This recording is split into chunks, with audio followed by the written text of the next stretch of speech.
Welcome to special live. నేను రమ మండవ. ఈ రోజు లైవ్లో భాగంగా మనం తీసుకోబోతున్న టాపిక్ ఏంటంటే, ఈరోజు నరసరావుపేట ఎంపీగా ఉన్న శ్రీకృష్ణదేవరాయలు వైఎస్ఆర్సీపీ ఎంపీగా ఉన్నారు. ఆయన గత ఎన్నికల్లో అక్కడి నుంచి ఎంపీగా కూడా గెలవడం జరిగింది. అలాంటి శ్రీకృష్ణదేవరాయలు ఈ రోజున పూర్తి స్థాయిలో టీడీపీ జెండా కప్పుకునేందుకు సిద్ధమవుతున్నారా అంటే అవుననే చెప్పాలి. అదే సమయంలో ఇప్పటికీ ఆయన లోకేష్తో టచ్లోకి వచ్చినట్టు కూడా ప్రచారం జరుగుతోంది. ఇప్పుడు ప్రచారం జరిగినప్పటికీ ఆయన లోకేష్తో ఎప్పటి నుంచో టచ్లోనే ఉన్నారు. గతంలో చైతన్య విద్యా సంస్థల అధినేత రావు చనిపోయిన సమయంలో కూడా ఆయన ఫెడరల్ కార్యక్రమాల్లో పాల్గొనడానికి అక్కడికి లోకేష్ వెళ్ళడం జరిగింది. అదే సమయంలో లావు శ్రీకృష్ణదేవరాయలు కూడా ఆ కార్యక్రమానికి వెళ్ళున్నారు. అక్కడే సుదీర్ఘంగా లోకేష్తో పాటు చాలాసేపే శ్రీకృష్ణదేవరాయలు ఆ రోజున భేటీ అయ్యారు. యాక్చువల్గా ఎప్పటి నుంచో ఆయనకి సఫికేషన్ ఉంది వైసీపీలో. ఆ సఫికేషన్ని 2-2 ఈ రోజున పార్టీ మీద తిరుగుబాటు రూపంలో ఆయన చూపించబోతున్నారనే చర్చ జరుగుతోంది. గత 2-3 రోజులుగా జరుగుతున్న కానీ శ్రీకృష్ణదేవరాయలు టికెట్ విషయంలో జగన్మోహన్ రెడ్డి అవలంబిస్తున్న విధానం కానీ దీన్నే పైకి తీసుకొస్తూ ఉంది. ఇదే అంశాన్ని కూడా స్పష్టం చేస్తూ వస్తుంది. ఈ క్రమంలోనే లేటెస్ట్గా మరోసారి లోకేష్తోని శ్రీకృష్ణదేవరాయలు టచ్లోకి వచ్చారన్న ప్రచారం అయితే చాలా సీరియస్గా జరుగుతోంది. మరి ఈ రోజున శ్రీకృష్ణదేవరాయలు టీడీపీ జెండా కప్పుకునే ప్రయత్నం చేసినట్లయితే ఆయనకి ఎక్కడి నుంచి టీడీపీ టికెట్ కేటాయించే అవకాశం ఉంది అన్న అంశం కూడా హాట్ టాపిక్ అవుతోంది. ఎందుకంటే టీడీపీలో కూడా ఈ రోజున గుంటూరు నుంచి గల్లా జయదేవ్ ఎంపీగా ఉన్నారు, సిట్టింగ్ ఎంపీగా ఉన్నారు. 2014లో కూడా ఆయనే అక్కడి నుంచి ఎంపీ అయ్యారు. అటు విభజన హామీల మీద పార్లమెంట్లో వాయిస్ వినిపించడంలో పార్టీ తరఫున మిస్టర్ ప్రైమ్ మినిస్టర్ అంటూ కూడా మోడీని సంబోధిస్తూ ఎప్పుడూ గల్లా జయదేవ్ వార్తల్లోకి ఎక్కున్నారు. అలాంటి గల్లా జయదేవ్నే గుంటూరు ప్రజలు మొన్నటి ఎన్నికల్లో మరోసారి హక్కును చేర్చుకున్నారు 2019 ఎన్నికల్లో. సో అలాంటి సిచ్యువేషన్ నుంచి ఈ రోజున అక్కడి నుంచి మోదుగోలు వేణుగోపాల్ రెడ్డి పోటీ చేసి ఓడిపోవడం కూడా జరిగింది వైఎస్ఆర్సీపీ నుంచి ఎంపీగా. అలాంటి సిచ్యువేషన్లో ఈ రోజున మరి ఆయన గుంటూరు స్థానాన్ని అడుగుతున్నారని ఒక ప్రచారం ఉంది. మరోవైపు నరసరావుపేట సిట్టింగ్ ఎంపీగా ఉన్నారు ఆయన. మరి ఇలాంటి పరిస్థితుల్లో గుంటూరు స్థానాన్ని టీడీపీ ఆఫర్ చేసే సిచ్యువేషన్ అయితే లేదు. సో శ్రీకృష్ణదేవరాయలు వస్తే ఆయనకు నరసరావుపేట టికెటే కేటాయించే అవకాశం ఉందని ఇంకో చర్చ కూడా ఉంది. సో కారణాలు ఏమైనప్పటికీ ఇప్పటికే లోకేష్తోని శ్రీకృష్ణదేవరాయలు చాలా సీరియస్గా టచ్లోకి వచ్చారన్న ప్రచారం ఉంది. రేపో మాపో పార్టీ జెండా కప్పుకునేందుకు కూడా ఆయన సిద్ధమవుతున్నారని కూడా చెప్తున్నారు.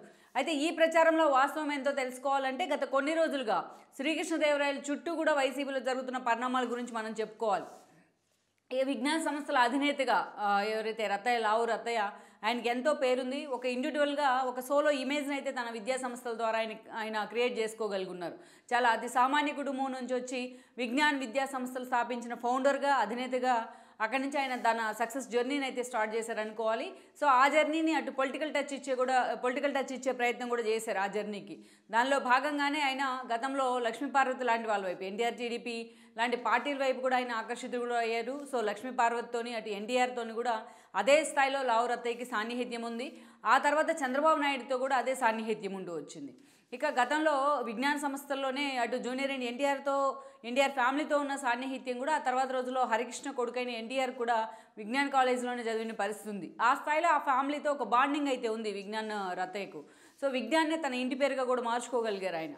సో ఆయన ఆ స్థాయిలో అప్పటి నుంచి కూడా టీడీపీతోని అటు లక్ష్మీపార్వతి లాంటి వాళ్ళతో చంద్రబాబుతో విభేదించారు ఆయన. బట్ లక్ష్మీపార్వతి లాంటి వాళ్ళతోనే సెయిల్ కావడం జరిగింది.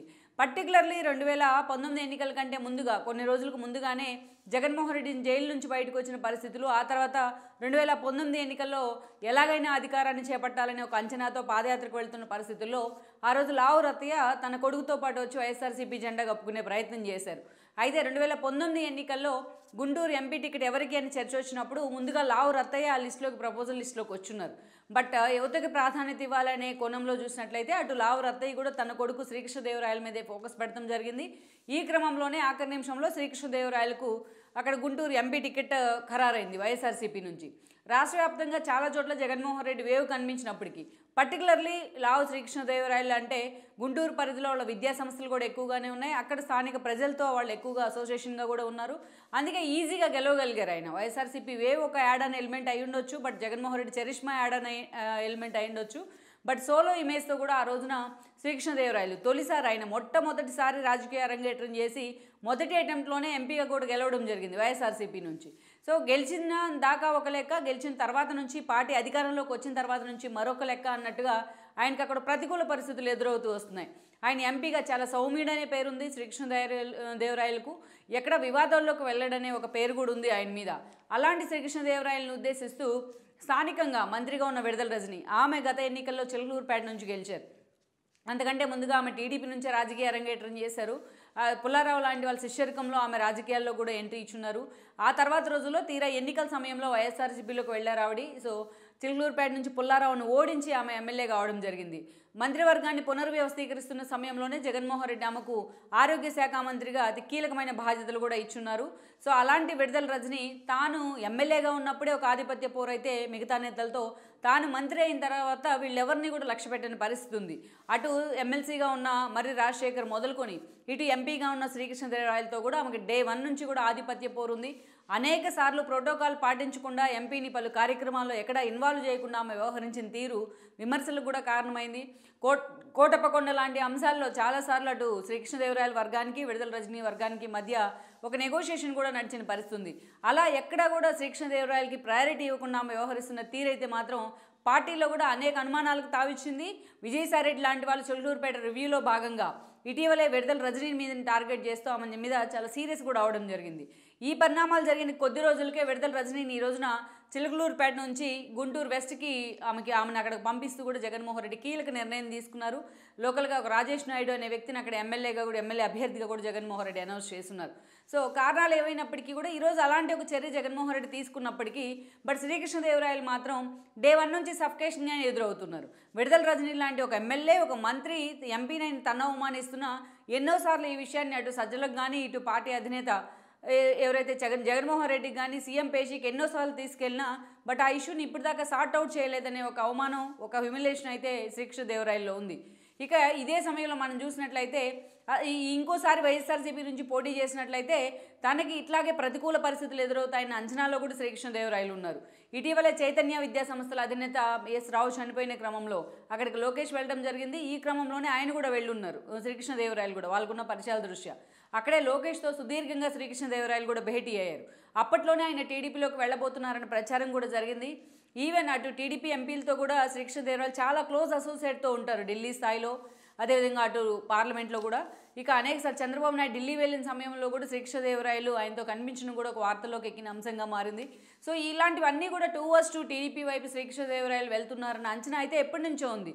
ఆయన పిలిపించుకుని పార్టీ అధిష్టానం మాట్లాడినప్పటికీ ఆయన కొన్ని ఏదైతే డిమాండ్స్ పెడితే వాటిని పరిష్కరించే దిశగా మాత్రం జగన్మోహన్ రెడ్డి ఫోకస్ పెట్టలేదన్న ఒక వాదన అయితే ఉంది. తీరా ఇప్పుడు శ్రీకృష్ణదేవరాయలను పిలిపించుకొని నర్సరావుపేట టికెట్ నీకు ఇచ్చే పరిస్థితి లేదు, ఎంపీ టికెట్, సో అవసరమైతే మీరు గుంటూరు టికెట్కి వెళ్ళండి అని కూడా జగన్మోహన్ రెడ్డి మాట్లాడడం జరిగింది. ఆల్రెడీ గుంటూరు టికెట్ నుంచి అంబటి రాయుడికి అనౌన్స్ చేస్తున్నారు జగన్మోహన్ రెడ్డి, ఆయనకు హామీ కూడా ఇచ్చున్నారు. సో అయితే ఎప్పుడైతే శ్రీకృష్ణదేవరాయల పేరు గుంటూరు నుంచి ఆయన తెర మీదకి తీసుకొచ్చారో అంబటి రాయుడు పార్టీ నుంచి ఈరోజు అది అవమానంగా ఫీల్ అయ్యి ఎగ్జిట్ అవ్వడం జరిగింది. మరోవైపు చూసినట్లయితే శ్రీకృష్ణదేవరాయలు కూడా గుంటూరు తాను వెళ్ళను అని జగన్మోహన్ రెడ్డి మొహం మీద తేల్చి చెప్పేశారు. ఎందుకంటే గుంటూరు ఎంపీ పరిధిలోనే ఈరోజు తాడికొండ, మంగళగిరి లాంటి కాన్స్టిట్యున్సీలు ఉన్నాయి. ఈ రోజున అమరావతి విషయంలో వైఎస్ఆర్సీపీ ఏం చేసింది, జగన్మోహన్ రెడ్డి ఏం చేశారనే అంశానికి సంబంధించి అక్కడ రైతులు, వైఎస్ఆర్సీపీ నేతలు వెళ్ళిన వాళ్ళని నిలదీస్తూ వస్తున్నారు అమరావతి రైతులు. సో ఇది తనకు ఎన్నికల ప్రచారంలో కూడా ఒక సఫికేషన్ అవుతుందని కూడా శ్రీకృష్ణదేవరాయలు కూడా లెక్కలు కడుతూ వచ్చారు. గతంలో ఆయన అమరావతి రైతులకు మద్దతు ఇస్తూ కూడా చాలాసార్లు మాట్లాడి వార్తల్లోకి ఎక్కారు. సో అలాంటి సందర్భంలో నేను గుంటూరు వెళ్ళను అని ఆయన తేల్చి చెప్పినట్టు ప్రచారం జరుగుతుంది. ఆయన బయటకు వచ్చి కూడా అదే మాట్లాడారు. నర్సరావుపేట నుంచే తాను పోటీ చేస్తానంటూ కూడా ఒకరోజు మాట్లాడారు. తీరా ఈ రోజునైతే ఇక సీఎం నాకు అపాయింట్మెంట్ ఇచ్చే పరిస్థితుల్లో కూడా లేరు, నా వర్షం చెప్పుకునే అవకాశం కూడా నాకు దొరకట్లేదు అంటూ లైక్ ఒక కాపు రామచంద్రారెడ్డి లాంటి వాళ్ళు మాట్లాడినట్టు కూడా శ్రీకృష్ణదేవరాయలు మాట్లాడడం జరిగింది. సో డైరెక్ట్గా జగన్మోహన్ రెడ్డి మీదే ఒక యువ ఎంపీ అయ్యుండి, ఒక యువ నేత అయ్యుండి కూడా ఈ రోజున జగన్మోహన్ రెడ్డి మీద డైరెక్ట్గా తిరుగుబాటు జెండా ఎగరేసే విధంగా శ్రీకృష్ణదేవరాయలు మాట్లాడుతూ వస్తున్నారు. నర్సరావుపేటలో ఒక బీసీకి టికెట్ ఇస్తాను కాబట్టి మీకు ఇవ్వలేను నర్సరావుపేట టికెట్, మీరు గుంటూరుకి వెళ్లాల్సిందే అని ఆయనకి చెప్పినా అటు ఇక్కడ జగన్మోహన్ రెడ్డి పరిస్థితి రెండుకి జెడరేవుడిగా మారింది. గుంటూరు తాను వెళ్లే ప్రసక్తే లేదని చెప్పేసి ఈ రోజున శ్రీకృష్ణదేవరాయలు భీష్మించి కూర్చున్న పరిస్థితుల్లో అటు అంబటి రాయుడు పార్టీ నుంచి కూడా ఎగ్జిట్ కావడం జరిగింది, ఆయన్ని పోటీ చేయిద్దాం అనుకుంటే. ఇలాంటి పరిస్థితుల్లో ఈరోజు నర్సరావుపేటకి మోదుగుల వేణుగోపాల్ రెడ్డితో అక్కడి నుంచి మరోసారి పోటీ చేయించాలని ఆలోచన జగన్మోహన్ రెడ్డి చేస్తూ ఉన్నారన్న వార్తలు వస్తున్నాయి. కానీ ఈ సమయంలోనే అటు లోకేష్ పూర్తి స్థాయిలో శ్రీకృష్ణదేవరాయలతో టచ్లోకి వచ్చారంటున్నారు. గతంలో లావు రత్తయ్యతో తన తండ్రి చంద్రబాబు నాయుడుకు ఉన్న ఒక క్లోజ్ రిలేషన్ కానీ, క్లోజ్ అసోసియేషన్ కానీ ఈ సందర్భంగా లోకేష్కి కూడా ఉపయోగపడుతుంది. లావు శ్రీకృష్ణదేవరాయలు లాంటి ఒక యువనేత పార్టీలోకి వచ్చినట్లయితే అది పార్టీకి కూడా యాడ్ ఎలిమెంట్ అవుతుంది. సో ఈ రోజు ఆయన వైసీపీ నుంచి నర్సరావుపేట టికెట్ మీదే పోటీ చేస్తాను స్టబ్బోరన్గా నిలబడిన పరిస్థితుల్లో ఈరోజు నర్సరావుపేటలో కూడా టీడీపీ ఒక సీరియస్ అభ్యర్థి కోసం అన్వేషణ చేస్తోంది, రాయపాటి లాంటి వాళ్ళు ఉన్నప్పటికీ. సో అలాంటి పరిస్థితుల్లో ఈరోజు శ్రీకృష్ణదేవరాయలు పార్టీలోకి వచ్చినట్లయితే ఆయనకి చాలా ఈజీగా నర్సరావుపేట టికెట్నే ఈరోజు టీడీపీ ఆఫర్ చేసే అవకాశం కూడా ఉంటుంది. అందుకే ఇప్పటికే లోకేష్ శ్రీకృష్ణదేవరాయలతో టచ్లోకి వచ్చారన్న ప్రచారం అయితే చాలా సీరియస్గా నడుస్తోంది. సో ఇలాంటి సిచ్యువేషన్లో మరి త్వరలోనే పూర్తి స్థాయిలో ఒక సీరియస్ ప్రకటన చేసి ఈరోజు శ్రీకృష్ణదేవరాయలు టీడీపీలోకి వెళ్ళబోతున్నారనే అంచనాలు అయితే వస్తున్నాయి.